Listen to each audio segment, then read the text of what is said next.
नमस्कार बच्चों, कैसे हैं आप सब। आशा करती हूँ आप सभी अच्छे होंगे, स्वस्थ होंगे, खुश होंगे और अपनी पढ़ाई भी अच्छे से कर रहे होंगे। तो जैसा कि आप सभी जानते हैं, मैं हूँ आपकी हिंदी की अध्यापिका और मैं स्वागत करती हूँ आप सभी का आईसीटी वर्चुअल क्लासरूम में।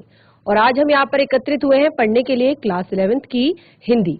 क्लास 11th की हिंदी में जैसे कि आप सभी को पता है, हमने पिछले सेशन में अपने यहाँ पर उपसर्ग यानी कि आपका प्रीफिक्स टॉपिक जो है हिंदी व्याकरण का शुरू किया था, जिसमें हमने यहाँ पर आपको 4 तरह के आपके उपसर्ग बताए थे। तो 4 तरह के उपसर्ग में सबसे पहले हमने बताया था संस्कृत के उपसर्ग, हिंदी के उपसर्ग और उर्दू और फारसी के उपसर्ग और अंग्रेजी के उपसर्ग। तो उपसर्ग क्या होते हैं और इनको कैसे प्रयोग किया जाता है, ये हम सीख रहे हैं। उपसर्गों की परिभाषा हमने जान ली है और कुछ एग्जाम्पल्स से भी हमने इसको क्लियर किया है। उसके बाद हमने कहा कि वे शब्दांश जो किसी भी मूल शब्द के प्रारंभ में जुड़कर उसके अर्थ में परिवर्तन ले आते हैं या उसके अर्थ को पूरी तरह से बदल देते हैं या विशेषता अर्थ में ले आते हैं, उन्हें हमने उपसर्ग यानी कि प्रीफिक्स कहा। तो प्रीफिक्स हमने यहाँ पर संस्कृत के जो उपसर्ग हैं उन्हें हमने पढ़ा। आज हम हिंदी के उपसर्गों को यहाँ पर पढ़ेंगे और आशा करती हूँ कि आपको उपसर्ग जो है अभी तक जितना हमने पढ़ा वो क्लियर हो गया होगा, क्योंकि बहुत ही ज्यादा महत्वपूर्ण आपका ये टॉपिक है। तो चलते हैं स्मार्ट बोर्ड की तरफ, शुरू करते हैं अपने आज का सेशन। सभी बच्चे ध्यान पूर्वक पढ़ेंगे और समझने का प्रयास करेंगे। संस्कृत के उपसर्ग यहाँ पर कुछ बताए थे और आप देख सकते हैं हमारे सामने है संस्कृत के जो उपसर्ग हमारे यहाँ पर हैं। ये है हमारे उपसर्ग, ये है उसका अर्थ और इस तरह के कुछ ये उदाहरण हमारे हैं। तो आप देख सकते हैं सबके अर्थ है। जैसे हमने कहा अति, तो अति जो हमारा उपसर्ग है उससे मिलकर बनता है। अति जो हमारा उपसर्ग है उसका अर्थ होता है अधिक, और उसको जब हम इस तरह के जो यहाँ पर आपको शब्द दिए गए हैं, शय, प्रिय, यंत, तो इस पर जोड़कर हमने बनाया अतिशय, अति प्रिय, अतियंत। ठीक है, इसी तरह से अप, तो अप का अर्थ होता है बुरा, हीन या लघु। तो देखिए अपमान, अपयश, अपकार।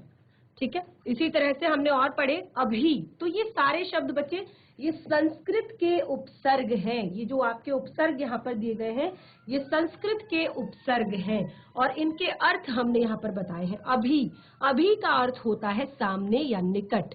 तो अभिमान, अभियान, और भी बहुत सारे एग्जाम्पल्स हमने यहाँ पर लिखे थे, जैसे दुर, तो दुर का अर्थ होता है बुरा, दुराचारी, दुर्लभ। सु का अर्थ होता है सुंदर या अधिक, सुलभ, सुपुत्र, सुधार। ऐसे ही कु का अर्थ होता है बुरा, तो कुपुत्र, कुमार्ग, कुसमय।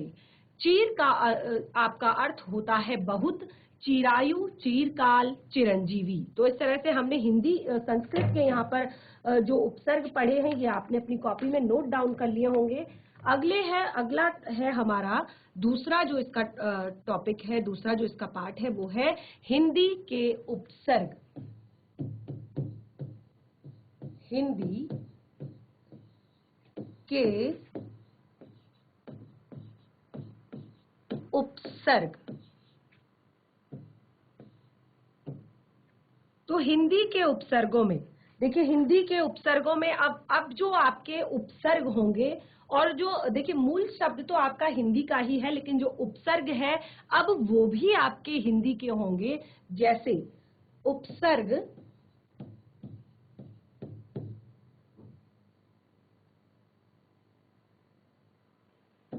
और ये है आपका अर्थ और ये उसके उदाहरण।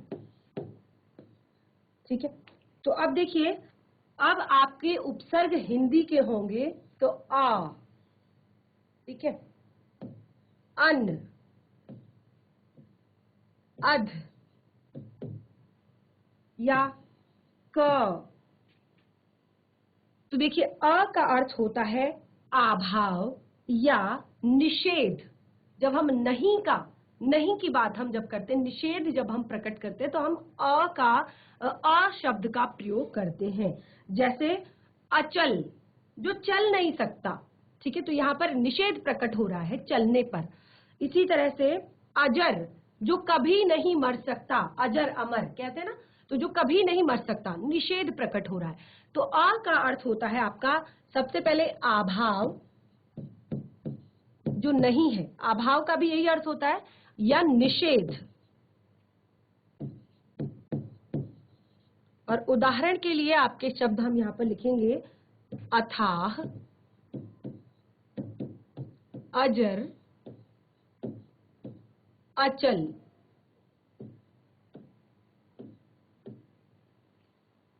और अब हमने अगला शब्द यहां पर लिखा है उपसर्ग, वो है हमारा अन। और अन का भी सेम अर्थ होता है अभाव या निषेध। जहां पर हम निषेध प्रकट कर रहे हो, जहां पर हम नहीं शब्द का प्रयोग कर रहे हैं, वहां पर हम अन शब्द का प्रयोग करते हैं उपसर्ग के रूप में। अभाव या निषेध सेम अर्थ है। और अब देखिए, आप यहां पर उदाहरण देखिए, शब्द अनपढ़। अनपढ़ यानी कि जो पढ़ा लिखा ना हो, नहीं, ठीक है, जो पढ़ा लिखा ना हो। अनमोल, जिसका कोई मोल ना हो, ठीक है। इस तरह से और भी बहुत सारे शब्द। अनबन होना, अनदेखा, जो देखा ना गया हो। तो इसी तरह से हम अन शब्द से, अन उपसर्ग के द्वारा इस तरह के शब्द बना सकते हैं। उसके बाद हमने लिखा है यहाँ पर अध। तो अध का अर्थ होता है आधा। अध का क्या अर्थ होता है? आधा। तो आपने फलों के बारे में सुना होगा, हम कहते हैं ये अध पका रह गया, यानी कि पूरी तरह से पका नहीं है, आधा पका हुआ है, ठीक है। इसी तरह से अध कच्चा, सब्जी अध कच्ची रह गई, यानी कि पूरी तरह से नहीं पकी है, ठीक है, अध कच्ची है।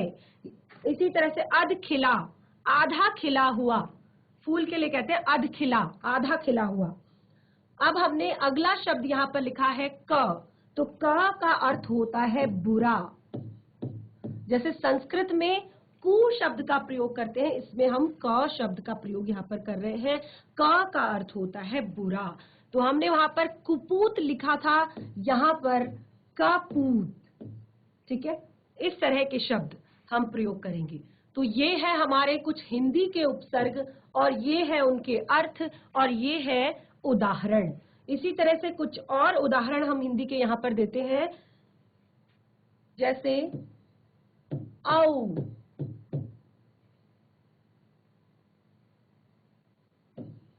पर, भर, उन। तो ये है आपके उपसर्ग, और इनके अर्थ भी हम यहाँ पर लिख लेते हैं। औ का अर्थ होता है हीन या रहित, किसी चीज के बिना, हीन या रहित, ठीक है।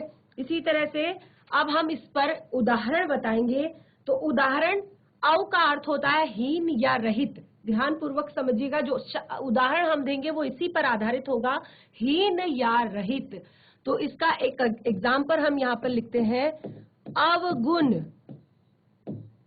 ठीक है, अवगुण या औजार या अवघट,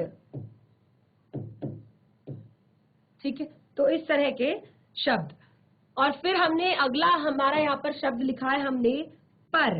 तो पर का अर्थ होता है पराया या दूसरा। पर का अर्थ होता है या दूसरा। तो देखिए, सबसे आसान इजी एग्जाम्पल, परदेश, यानी कि दूसरा देश, ठीक है। इसी तरह से परलोक, दूसरा लोक। और भी बहुत सारे एग्जाम्पल, परोपकार, या और भी बहुत सारे एग्जाम्पल और भी शब्द आप इससे बना सकते हैं। अगला हमने यहाँ पर लिखा है शब्द भर। ये भी आपका हिंदी का शब्द है, और इसका अर्थ होता है पूरा। भर का अर्थ होता है पूरा, ठीक है। तो अब देखिए बहुत से शब्द इससे बनते हैं, जैसे भरपेट, यानी कि पेट को भरकर, भरमार, बहुत ज्यादा भरमार होना, ठीक है, या फिर भरपूर, पूरा, भरा पूरा, ठीक है। तो भर का अर्थ होता है पूरा। तो इस तरह के आप इससे शब्द बना सकते हैं। अगला हमने यहाँ पर हिंदी का आपका उपसर्ग लिखा है उन। तो उन का अर्थ होता है उन एक से कम। जहां पर उन शब्द की बहुत ध्यान पूर्वक समझिएगा, उन का अर्थ होता है एक से कम, यानी कि जो अगर आपका 30 है तो 30 से एक कम 29, ठीक है।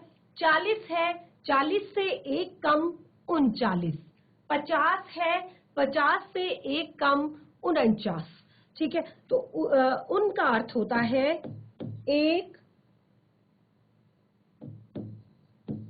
कम।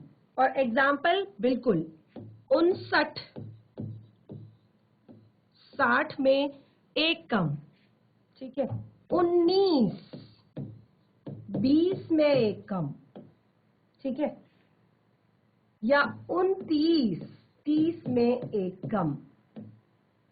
इस तरह से हम हिंदी के बहुत सारे ऐसे उपसर्ग, प्रीफिक्स, पहले लगने वाले जो शब्द है, शब्दांश है। देखिए शब्द और शब्दांश में बहुत बड़ा अंतर है। शब्द और शब्दांश में, ये आपका पूरा एक शब्द है, ये केवल आपका शब्दांश है। ये आपका पूरा शब्द है, ये आपका केवल शब्दांश है। शब्द का एक अंश शब्दांश। तो बच्चों आज हमने यहाँ पर हिंदी के उपसर्गों को पढ़ा और हिंदी के उपसर्गों में कुछ एग्जाम्पल्स हमने यहाँ पर क्लियर किए कि किस तरह से आप हिंदी के जो उपसर्ग हैं उनसे आप अर्थ बनाकर शब्द बना सकते हैं, यानी कि एक नया शब्द आप किस तरह से बना सकते हैं। आगे के सेशन में हम पढ़ेंगे अपने उर्दू और फारसी से संबंधित जो उपसर्ग हैं और साथ ही अंग्रेजी के उपसर्ग हैं और किस तरह से इनका प्रयोग किया जाता है, कैसे इनका उच्चारण किया जाता है, इनका अर्थ क्या होता है। तो ये सारी चीजें हम समझेंगे अपने नेक्स्ट सेशन में। आज के लिए इतना ही, तब तक के लिए धन्यवाद। आपका दिन शुभ हो।